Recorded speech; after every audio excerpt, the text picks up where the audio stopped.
72 நாள் கழிச்சு அண்ணன் புதுச்சேரியில் இறங்கியிருக்காரு. அது எதுக்காக நம்ம தெரிஞ்சுக்கணும். கிட்டத்தட்ட கரூர் சம்பவத்துக்கு அப்புறம்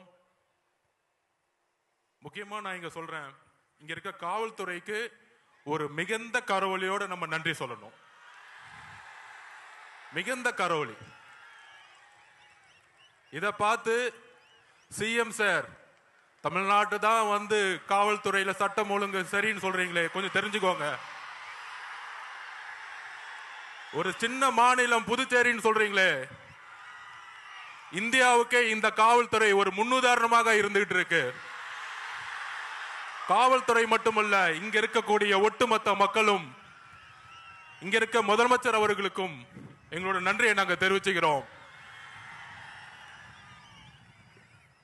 இப்படி ஒரு பாதுகாப்பையும், இப்படி ஒரு மக்கள் பாதுகாப்பையும் தமிழ்நாட்டில் இதுவரைக்கும் தமிழக வெற்றி கழகத்துடைய தலைவர் பயணத்தில் கொடுத்ததே கிடையாது. அதனால சிஎம் சார், உங்க அரசியல் எல்லாம் தூக்கி போட்டு தைரியமா தைரியமா எங்க அண்ணன் சொல்ற மாதிரி, எங்க தலைவர் விஜய் அவர்கள் சொல்ற மாதிரி, தில்லு இருந்தா தேர்தல்ல மோதுங்க. காவல்துறையை வச்சுக்கிட்டு, அரசை வச்சுக்கிட்டு பிரச்சாரம் பண்றத முடக்கிறதெல்லாம் முதல்ல நிப்பாட்டிட்டு, காத்த நிப்பாட்ட முடியுமா? வெள்ளத்தை நிப்பாட்ட முடியுமா? அதுதான் தமிழக வெற்றி கழகத்துடைய பிரச்சார பயணம் இன்றையிலிருந்து தொடங்கிருச்சு. ஏன் புதுச்சேரி அப்படின்னு ஒரு கேள்வி இங்க இருக்க எதிர்கட்சிகள்லாம் சொல்லிட்டு இருந்தாங்க, என்ன புதுச்சேரிக்கு வராரு? இதே மாதிரிதான் எம்ஜிஆர் கிட்ட கேட்டாங்க, நீங்க தமிழ்நாட்டில் முதலமைச்சர் ஆக வேண்டியதானே, ஏன் புதுச்சேரி வந்தீங்க அப்படின்னு. புதுச்சேரி மக்கள் ஒரு நல்ல ஆட்சி, ஒரு நல்ல கல்வி, ஒரு நல்ல போக்குவரத்து வசதி, ஒரு நல்ல மருத்துவம், இதுக்காக இன்னும் ஏங்கிட்டு இருக்காங்க. அதெல்லாம் எப்படி அன்றைக்கு வந்து எம்ஜிஆர் கட்சி ஸ்டார்ட் பண்ண பிறகு முதல் முறையாக அவர் தமிழகத்துக்கு மட்டும் யோசிக்கல. எம்ஜிஆர் அவர்கள் கட்சி ஸ்டார்ட் பண்ண பிறகு புதுச்சேரிக்கும் யோசிச்சாரு.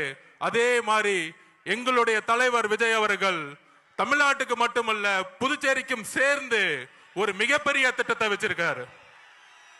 அந்த திட்டங்கள் என்ன அப்படின்னு தலைவர் வந்து இப்ப பேச போறாரு உங்க முன்னாடி. அவருடைய பேச்சுல அடுத்த 50 வருஷத்துக்கான புதுச்சேரியோடைய வரலாற்றை புதுசா எழுதப்படும் தமிழக வெற்றி கழகத்தின் மூலமா அதை நாங்க இது பதிவு பண்றோம். அதாவது ஃபர்ஸ்ட் ஒரு டோக்கன் போட்டு கூட்டத்தை மக்கள்ல விடணும்னு சொன்னாங்க. ஆனா இதே வந்து கிட்டத்தட்ட இங்க ஒரு 100 ஏக்கர் 200 ஏக்கர் தமிழக வெற்றி கழகத்தோட மாநாடு மதுரையில போட்டோம். எந்த கட்சியும் அந்த மாதிரி மாநாடு போட்டதில்லை. 500 ஏக்கர்ல மாநாடு போட்டோம்.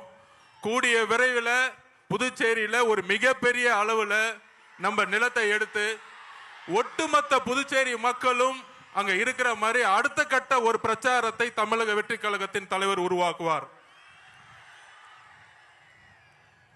ஒரு பிரெஞ்சு காலனிலிருந்து புதுச்சேரி வந்து இன்றைக்கு நம்மளுடைய அடிப்படை தேவை கூட நம்ம வந்து கஷ்டப்பட்டு இருக்கோம். எல்லாத்துக்கும் தெரியும். மாற்றம் வருமா அப்படின்னு இங்க இருக்கக்கூடிய இளைஞர்களுடைய ஒவ்வொரு முகமும் தெரியுது. மாற்றம் வருமா? எங்களுக்கு ஒரு வேலை வாய்ப்பு கிடைக்குமா? எங்களுக்கு ஒரு சிறந்த கல்வி கிடைக்குமா அப்படின்னு ஏக்கம். இந்த ஏக்கம் தான் இவ்வளவு பெரிய மக்கள் கூட்டத்தை இங்க உருவாக்கி இருக்கு.